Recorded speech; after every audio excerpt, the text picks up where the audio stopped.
Yes, why study church history? Probably the question I get asked the most. One of the ways I've answered that question is to ask people, which this can be a dangerous question, but what is it you love most about getting together with family at Thanksgiving? Now, if you don't enjoy getting together at Thanksgiving with your family, it's not such a good question to have.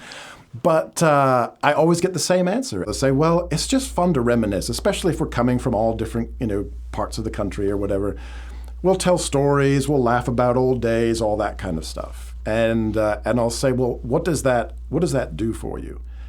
And eventually they'll say, well, things like, well, I know I belong. I've learned that's part of my identity. This family has made me who I am.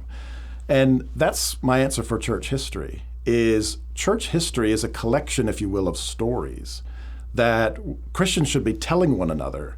And as we tell these stories, even if they stretch back for hundreds and hundreds of years, so they're not people we necessarily know in the flesh, but these are stories that help give us our identity, who we are as Christians, because these are people who are talking about the same Jesus. These are people who are talking about the same Bible.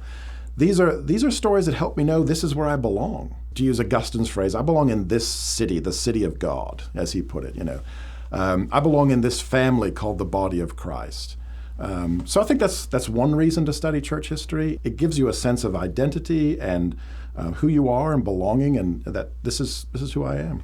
I think another thing about church history is it reminds us that there's something bigger than me. I've talked to people who go off and serve in the military. And so often when I ask them, well, why have you decided to do that? They'll say, well, one of the things that was really great is that I was serving something bigger than myself, which was so healthy for me to do, was so good for me to do, to see it's not just about me and my little worries and my little concerns. I mean, those can still be important, but there is something bigger out there. And so I think when we study church history, we realize there's something more than just my congregation or just my small group or just my Bible study or even just my denomination.